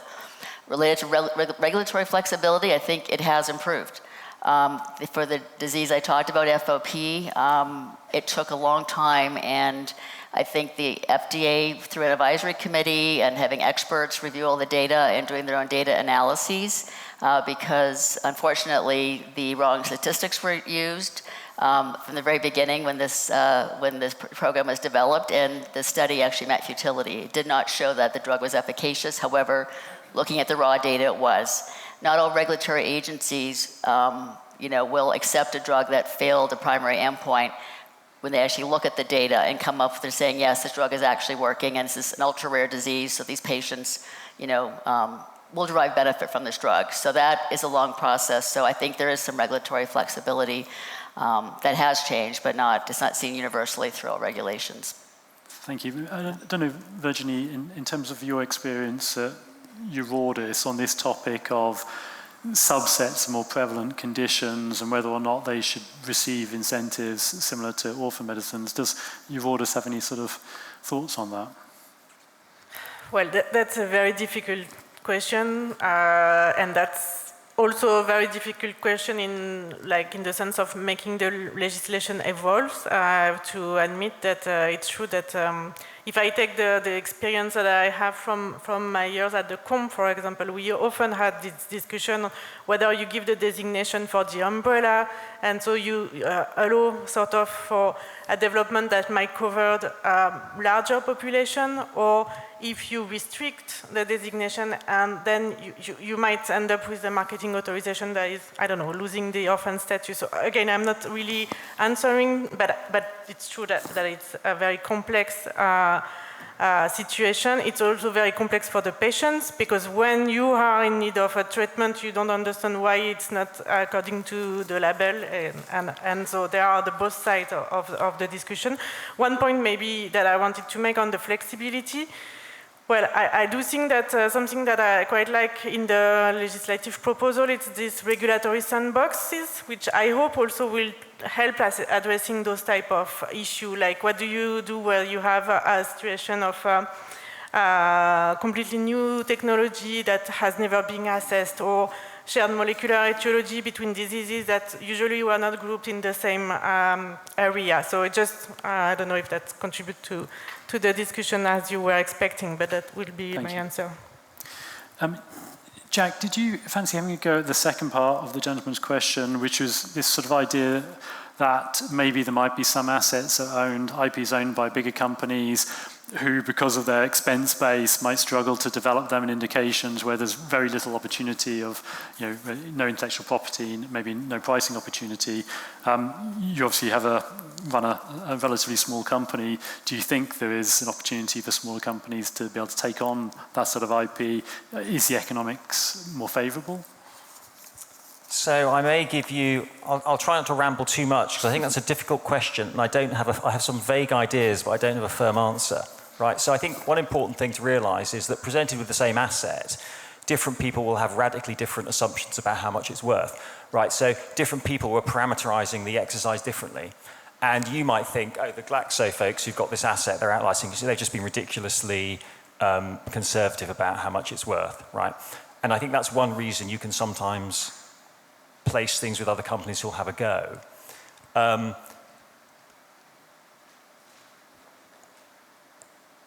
An unrelated point, but an interesting one that seems to be important about placing small assets in other companies is that, in my experience, big drug companies are very frightened about deeming something to be unsuccessful and then giving it to someone else and it turns out to be successful, right? Because then you look like a schmuck. And what that means is there's lots of stuff sitting in filing cabinets undeveloped. And another similar point is there's a very good book about the film industry, which has got a quote, which is "nobody knows anything," right? Which I think is not applied enough when thinking about pharmaceutical policy. If you look at the forecasts of professional analysts of the kind I used to be and professional investors of drugs before they were launched, our forecasts tend to be woefully inaccurate, right? We really don't know how well drugs are going to do when they're launched. My view is that HTA agencies, if they had the same task, would probably be just as lousy as the analysts, right? There is enormous uncertainty with new drugs. And I think that has policy, you didn't ask about this, but I'll say it anyway. I think that actually has policy implications, which is we only really learn about drugs when they get into the world. And lots of incredibly important drugs have ended up being important for reasons completely unrelated to their original creation and launch, right? And that makes me something of a kind of liberal when it comes to getting things into the real world, because we only really learn about drugs when they get into the real world. And I think getting chemical diversity into the real world as low cost as possible is a great way of sort of fostering pharmaceutical innovation. Thank you. Go on, Dimi, quickly, and then we'll... Just to ask, just logically, based on the game earlier, if that incentivizes us to invest in the medicines that are more or less me-toos, how do we actually get to that point where we put the drugs into the world that actually might make a difference, and that's not perhaps not profitable, but it's promising for companies in a way that they are willing to do, and at the same time doesn't blow the bank for health systems?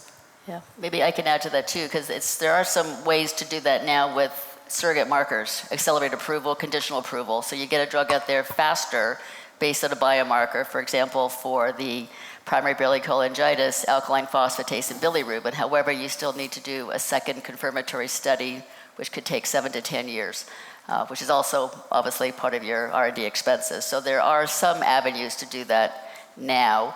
And I think for some ultra rare, the point being, you will never have all the data you need or a large enough safety database. And a lot of this information just comes through real world evidence, right? Where you're following patients, and disease registries I think is really critical because you can't expect every safety outcome in patients just through smaller clinical studies with rare, ultra rare diseases. Sorry, Jack, I interrupted you, but I just had an example of getting things out faster. I didn't feel I was interrupted, but I'll make one very, very broad point. So again, I think a huge amount of innovative heavy lifting is done in the clinic, right? And there's a lot of evidence for that. But the infrastructure we've built around pharmaceutical innovation is a kind of sort of bottom-up scientific push, right? So there's the idea that we do phase 3 trials and then we know about the drug, right? Well, actually, phase 3 trials, in my view, are a very expensive way of producing data that actually doesn't tell you in great detail how those drugs are going to perform in the real world, right? So it seems to me that somehow having a sort of more emphasis on clinical selection than scientific push would be a better way to go. But again, I don't want to go down sort of philosophical routes. So I'm going to intervene because we're 15 minutes towards the end. Well, is it about the orphan legislation? Because we have to touch on that before we finish. Yes, it touches upon the revision of the pharmaceutical legislation. In that case, go ahead. Well. Thank you so much. My name is Alexandra Tamas. I work for FPA. And thank you, Adam, for a great simulation showing us the challenges, the scientific, the economic, and the policy challenges. And thanks to the great panel for sharing their perspectives from the patient, the policy, and the decision makers community. From the industry side, as we've been called on during the panel a few times, just want to say that we are also working towards and addressing all the challenges to make sure that the medicines that the industry is developing do reach patients. FPA actually had a commitment to make all the efforts to make medicines available in all 27 EU member states within 2 years after marketing authorization, but also have an open dialogue about affordability and medicine pricing. And actually for 3 years now, we've been calling for a high-level EU forum on access to medicines, but that call has not been successful. So I wanted to maybe get your views on how we could indeed be successful in organizing and coming together in an EU high-level forum to discuss access to medicines, and at the same time send a realistic and share a realistic expectation about what we can achieve with EU legislation, with the EU reform of the legislation, because some of the things cannot be addressed through EU legislation and need an involvement and the action at national level as well. So great, I would be grateful for your views. Thank you. Thank you. Maybe we can start from this end, and Virginie and then Dimi can give their thoughts on the legislation, the changes, proposed changes, and the potential impact on rare disease patients. Okay, so for the legislation, first I think that, there is really, and there was really a good intention in the proposal that is on the table. Some of the proposals that we as Eurodis have made are included in there, so this is something that pleases us. In terms of what could be improved, I mean, we are working at the moment on the text and so on.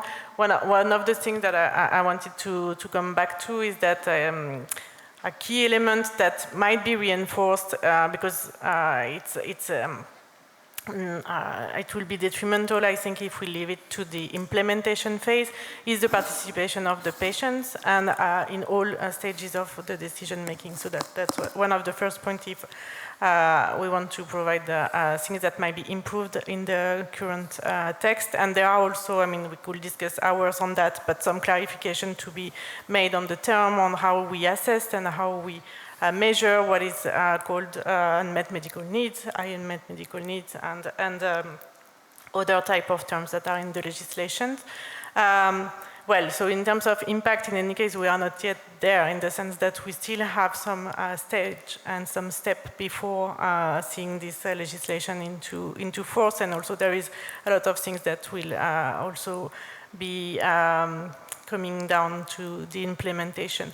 Then in terms of an action at European level, and especially in access, well, I think that there will be indeed something that we could for sure support. So I think, I don't know if you want to add on that. Dimi? Yeah, I think, you know, I don't take a particular position when it comes to the perspective, but I think one thing that is important, I come back to something you said before, Adam, you have to get the science right, the economics right, and then the policy right. I think it's the other way around. You have to get the policy right so that you can get the science right and the economics right.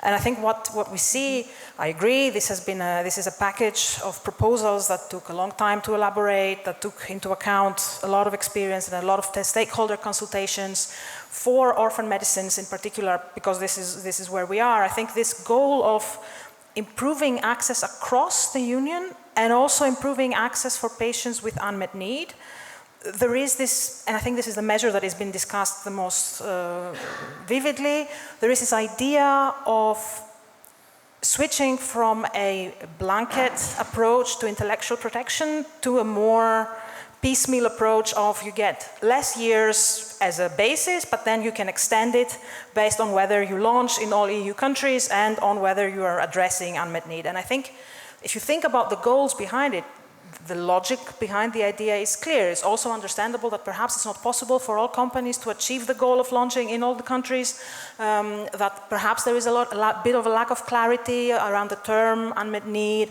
how it fits with these requirements. So overall, I think there is a lot of discussion still to be had. The proposal was announced in April. It was leaked much earlier than this, but it was announced in April, and it has to go through the regular process. So it's going to go to the Parliament, it's going to go through the Council, and there's a lot of discussions around it. So it's not the final version yet.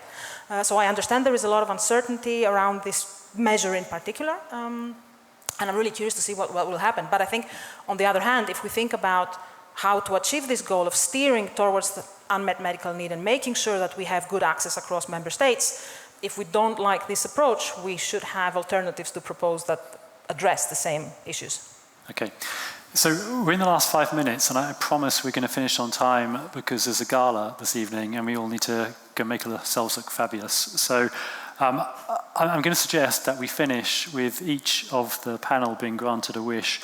What is your one wish for policy change that you think will have a positive impact on rare disease innovation? Unfair, but maybe I can start with you, Chris. What's the one thing you think you'd focus on? It's not my one wish, but it's something which you haven't mentioned, so I think I'll use my 25 seconds to mention it. And that's patient safety. Because if you're a patient in Italy, you want your medicines to come with an Italian insert. If you're in Malta, you want it in Maltese. If you're in Germany, you want it in German. And that puts an added burden on the industry to place medicines, especially for small population groups.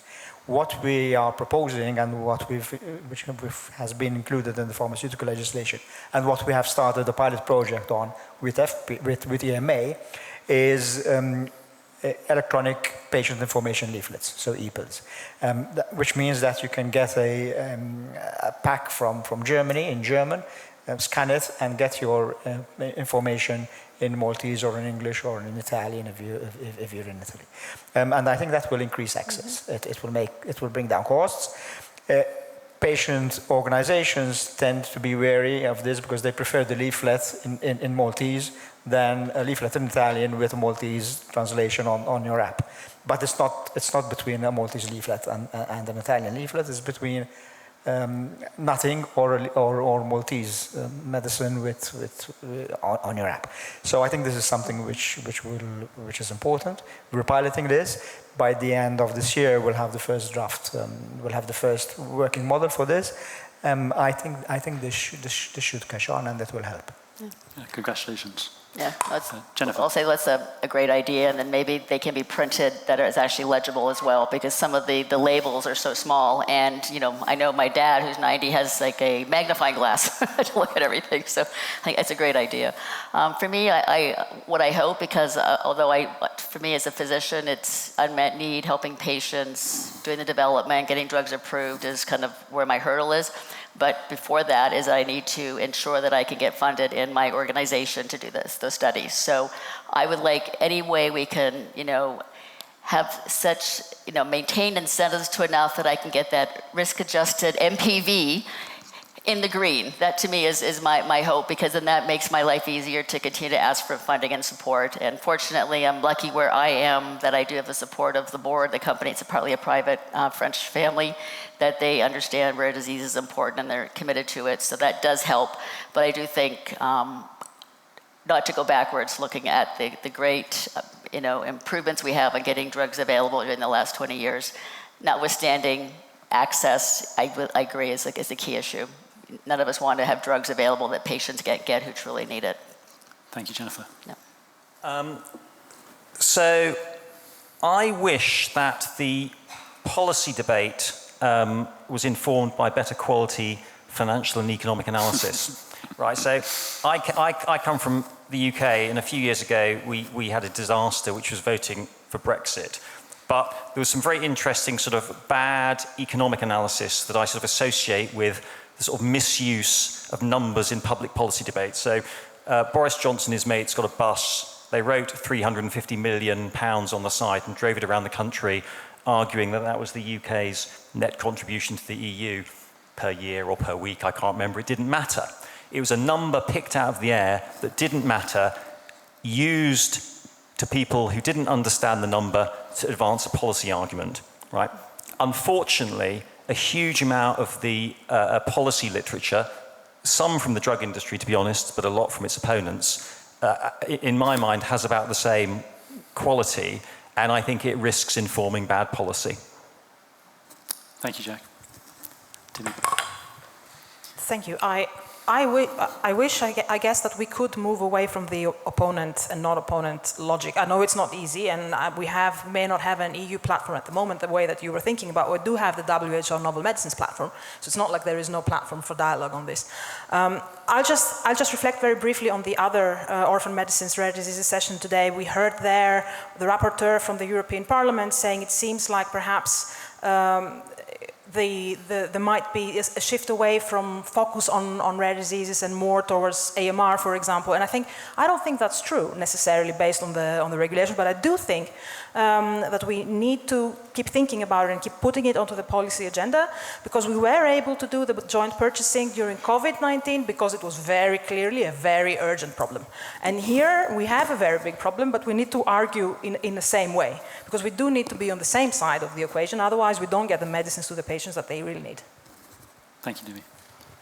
Yeah, no, exactly. And if I can finish, actually I wanted to bring the fact that it's in fact a societal choice in the end of the day. And we had organized this foresight study, Rare 2030, a few years ago, where a lot of the stakeholders were participating, and the choices of the scenario for the future were really between innovation for the sake of innovation or innovation that is addressing really patient needs, and that's the one that was the most voted, you can guess, and also how you oppose the individuality to the solidarity. So I think these are the principles that we should also keep in mind, and we have issued actually policy recommendations, to come back to your initial question, a whole set of recommendation based on 8 big themes, from diagnosis to treatment, also encompassing data, digital, and so on. So yeah, just to finish, we have a lot now. We need to implement that, make that heard as well at the appropriate level, and I will finish on that, I guess. Thank you. So we're on time to finish. I'm actually going to conclude with a shameless plug, because if this session has imbued in you a burning passion to learn more about the economics of rare diseases, we've just published a report where we've done an economic assessment very similar to the structure of what we did today, looking at the impact of the proposed changes to orphan legislation on the incentives to develop rare disease medicines. And it's hot off the press. It's available on FPIA's website, on Dolan's website. I must conclude by thanking people. So firstly, thank you to our panel for your excellent contributions. Jennifer, thank you for your presentation as well. Thank you all for playing along with our game and doing so with good grace, and thank you for your excellent questions. I wish everyone a tremendously fun evening at the gala and a good rest of the conference. Thank you.